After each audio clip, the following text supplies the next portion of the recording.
પ્રિય ભક્તો, ભગવાન શ્રી કૃષ્ણ કહે છે કે જ્યારે સમય ખરાબ હોય ત્યારે બૂમો ના પાડો, શાંત થઈ જાઓ, કારણ કે બૂમો પાડવાથી રસ્તાઓ નથી ખુલતા, શાંતિથી સમજણ આવે છે। જ્યારે જીવન વિખેરાઈ જાય તો પોતાને સમેટવાનો એક જ રસ્તો છે, ધૈર્ય રાખો અને અંદર ઊંડે ઉતરી જાઓ। બહારની આંધી તમને ત્યાં સુધી હચમચાવી નહીં શકે જ્યાં સુધી તમે અંદરથી પહાડની જેમ મજબૂત રહો। જો સમય ખરાબ છે તો એમ સમજો કે ઈશ્વર તમને આકાર આપી રહ્યા છે, તમને ભાંગી નથી રહ્યા, તમે તકલીફમાંથી ઘડાઈ રહ્યા છો। ના ભાગો આ સમયથી, બેસી જાઓ, આંખો બંધ કરો અને પોતાને કહો કે જે થઈ રહ્યું છે તે મારી આત્માની પરીક્ષા છે અને હું તેમાં ઉત્તીર્ણ થઈને જ ઊભો થઈશ। જ્યારે તમે શાંત થાઓ છો ત્યારે એક નવો અવાજ અંદરથી ઊભો થાય છે, ઉમ્મીદનો, વિશ્વાસનો અને તે નવી સવારનો જે તમારા માટે લખાયેલી છે। યાદ રાખો, અંધારા પછી જ સૂરજ નીકળે છે અને તોફાન પછી જ આકાશ સૌથી સ્વચ્છ થાય છે। તો હવે ફક્ત શાંત થઈ જાઓ, કારણ કે આ જ સમય તમને સૌથી મજબૂત બનાવી રહ્યો છે। જો તમે અત્યારે તમારા જીવનના સૌથી મુશ્કેલ તબક્કામાંથી પસાર થઈ રહ્યા છો તો હું તમને ફક્ત એટલું જ કહેવા માંગુ છું, થોડું રોકાઈ જાઓ, શાંત થઈ જાઓ અને આને સાંભળો, કારણ કે આ શબ્દો તમારા હૃદયને સ્પર્શશે, તમારા તૂટેલા વિશ્વાસમાં ફરીથી પ્રાણ ફૂંકશે અને તમને એ અહેસાસ કરાવશે કે આ સમય પણ પસાર થઈ જશે, પરંતુ કેવી રીતે પસાર થશે તે એના પર નિર્ભર કરે છે કે તમે આ ખરાબ સમયમાં કેવું વિચારો છો, શું જુઓ છો અને શું નક્કી કરો છો। તો મિત્રો, જો હજુ સુધી ચેનલને સબસ્ક્રાઇબ ના કરી હોય તો અવશ્ય કરી લો, જેથી વિડીયોની નોટિફિકેશન સૌથી પહેલા તમને મળે। અને જો આ વિડીયો તમારા જીવનમાં કોઈ પણ ચેન્જ કે પરિવર્તન લાવે તો મને ખૂબ ખુશી થશે કે મારો પ્રયાસ સફળ થયો। અને વિડીયો ગમે તો લાઈક અને શેર કરવાનું ભૂલશો નહીં। ભગવાન શ્રી કૃષ્ણ કહે છે કે જ્યારે આપણા જીવનમાં ખરાબ સમય આવે છે તો બધું જ અટકી જાય છે, સપના તૂટી જાય છે, સંબંધો છૂટી જાય છે, આંખોમાં આંસુ અને દિલ ભારે થઈ જાય છે, પરંતુ શું તમે ક્યારેય નોંધ્યું છે કે આજ તે સમય છે જ્યારે આપણો આત્મા સૌથી વધુ જાગૃત હોય છે? કેમ? કારણ કે બહાર જ્યારે બધું બંધ થઈ જાય ત્યારે જ અંદરનો અવાજ સૌથી તેજ સંભળાય છે। શ્રી કૃષ્ણ કહે છે, જે શાંતિમાં છે તે જ ઈશ્વરની નજીક છે અને જે અશાંત છે તે સ્વયંથી દૂર ભટકી રહ્યો છે। તેથી જ્યારે સમય ખરાબ હોય તો ભાગો નહીં, બૂમો ના પાડો, કોઈને દોષ ના આપો, બસ શાંત થઈ જાઓ। શ્રી કૃષ્ણ કહે છે કે કોઈ પણ દુઃખ સ્થાયી નથી હોતું, જેમ દિવસ પછી રાત આવે છે અને રાત પછી ફરી સવાર, તેમ જ જીવનમાં ખરાબ સમય આવે છે અને પછી જતો પણ રહે છે, પરંતુ આપણે ભૂલી જઈએ છીએ, આપણે વિચારી લઈએ છીએ કે હવે બધું જ સમાપ્ત થઈ ગયું। પ્રિય આત્મા, કંઈ જ સમાપ્ત નથી થતું, બધું બદલાય છે। જે આજે તમને તકલીફ આપી રહ્યું હોય, કાલે તે જ તમારી સૌથી મોટી તાકાત બની જશે। એક બીજ જ્યારે ધરતીના અંધકારમાં દફનાય છે ત્યારે તેને લાગે છે કે હવે મારો અંત આવી ગયો, પરંતુ થોડા સમય પછી તે જ બીજ ધરતીને ચીરીને બહાર નીકળે છે અને એક વિશાળ વૃક્ષ બની જાય છે। તો શું તમારું દુઃખ તમને દબાવી રહ્યું છે કે તે તમને નવી જમીન સાથે જોડી રહ્યું છે? ખરાબ સમયની સૌથી મોટી ભેટ છે જ્ઞાન। જ્યારે સારો સમય હોય છે ત્યારે આપણે ઉજવણી કરીએ છીએ અને ભૂલી જઈએ છીએ, પરંતુ જ્યારે ખરાબ સમય આવે છે ત્યારે આપણે વિચારીએ છીએ, સમજીએ છીએ અને શીખીએ છીએ। શ્રી રામને પણ 14 વર્ષનો વનવાસ મળ્યો, પરંતુ તે જ વનવાસમાં તેમણે ધૈર્ય, વિનમ્રતા, ક્ષમા અને સત્યનો પાઠ શીખ્યો। પરંતુ જ્યારે તેઓ પાછા ફર્યા તો રાજા રામ નહીં, બલકે મર્યાદા પુરુષોત્તમ શ્રી રામ બનીને પાછા ફર્યા। તમારું દુઃખ તમને નીચે પાડવા નથી આવ્યું, તે તમને ઉપર ઉઠાવવા આવ્યું છે। જો આજે તમને લાગી રહ્યું છે કે બધું જ સમાપ્ત થઈ ગયું છે, સંબંધો, પૈસા, ઇજ્જત, આશાઓ, તો જાણી લો હવે સમય આવી ગયો છે પોતાને ઓળખવાનો. તમે કોણ છો? તમે ફક્ત એક નોકરી, એક સંબંધ કે સમાજનું સ્થાન નથી. તમે આત્મા છો જે અનંત છે. એક દીવો ત્યાં સુધી નથી પ્રગટતો જ્યાં સુધી વાટ આગને સ્પર્શ ના કરે, અને માણસ ત્યાં સુધી નથી જાગતો જ્યાં સુધી દુઃખ તેને અંદર સુધી બાળી ના નાખે. દુઃખ આત્માને ઓગાળે છે, અને જ્યારે આત્મા ઓગળે છે ત્યારે પ્રકાશ ઉત્પન્ન થાય છે. ભગવાન શ્રી કૃષ્ણ કહે છે કે ખરાબ સમયમાં લોકો બે ભૂલ કરે છે. એક બૂમો પાડે છે, બીજું ફરિયાદ કરે છે. પરંતુ જે શાંતિને અપનાવે છે તે એક નવી ઉર્જાને પ્રાપ્ત કરે છે. શાંત રહેવું મતલબ ચૂપ ના રહેવું. શાંત રહેવું મતલબ અંદરના તોફાનને જોવું, સમજવું અને તેને પ્રેમથી સ્વીકાર કરવું.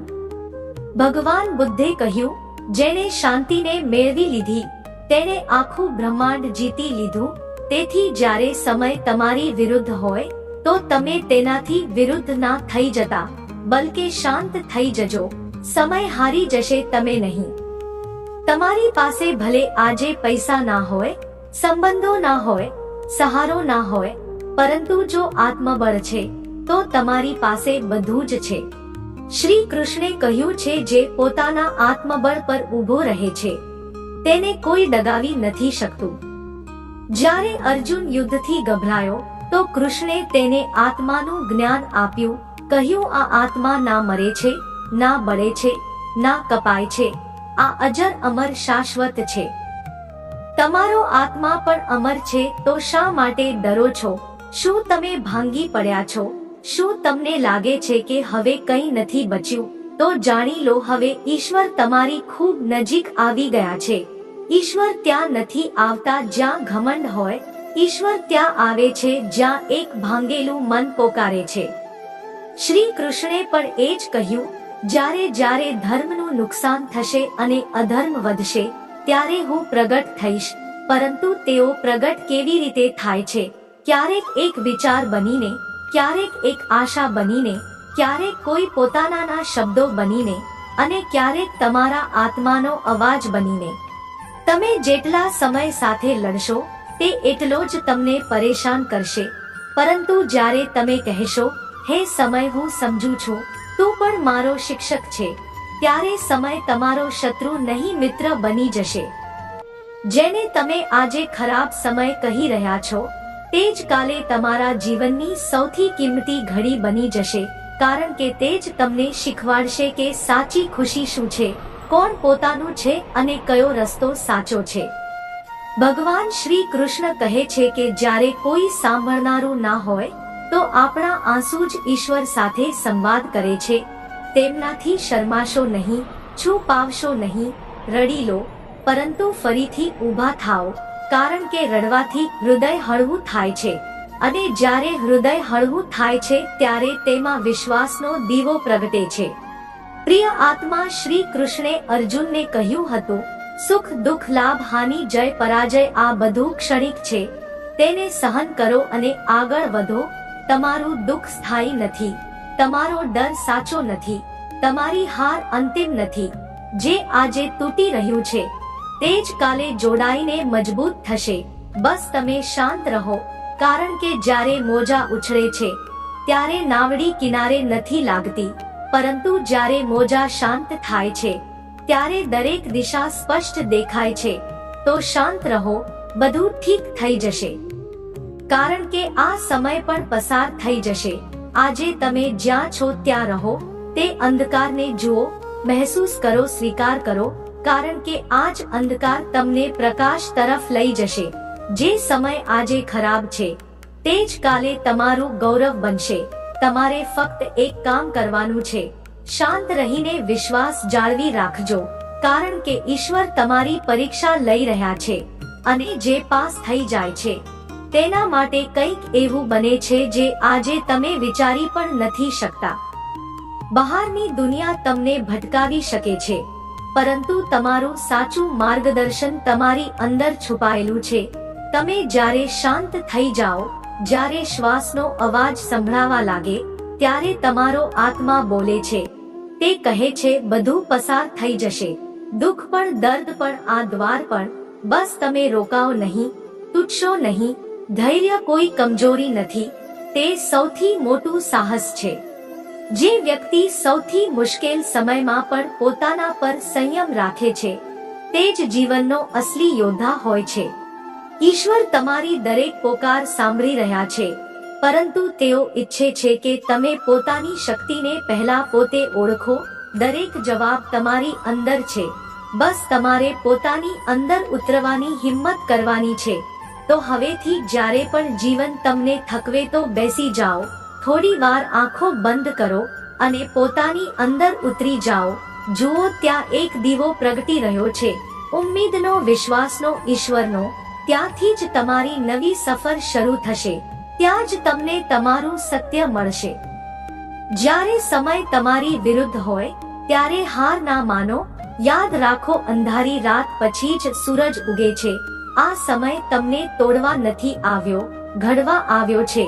દુઃખની આ ઘડી તમારી પરીક્ષા છે, તમારા ધૈર્ય, સાહસ અને વિશ્વાસની. દરેક ઘા પાછળ એક શિક્ષા છે, દરેક આંસુ પાછળ એક પ્રકાશ છે. જે આજે તમને દર્દ આપે છે તે જ કાલે તમારી સૌથી મોટી તાકાત બનશે. પોતાને આ કહેવાનું ક્યારેય ના ભૂલો, હું એકલો નથી, ઈશ્વર મારી સાથે છે. જે ખોવાઈ ગયું છે તે કદાચ તમારા માટે નહોતું, અને જે તમારા માટે છે તે તમને મળશે, ચાહે મોડું જ કેમ નહીં. પોતાના સંઘર્ષ પર ગર્વ કરો, કારણ કે એ જ તમારું ભવિષ્ય બનાવશે. ચિંતા ના કરો, ચાલવાનું બંધ ના કરો, ડરશો નહીં, થંભશો નહીં, કારણ કે ખરાબ દિવસો ક્યારેય ટકતા નથી, પરંતુ મજબૂત લોકો ટકી જાય છે. વિશ્વાસ રાખો, સમય બદલાશે અને તમારો સમય પણ આવશે. તો મિત્રો, હું દિલથી આશા રાખું છું કે આ વિડિયો તમને ગમ્યો હશે.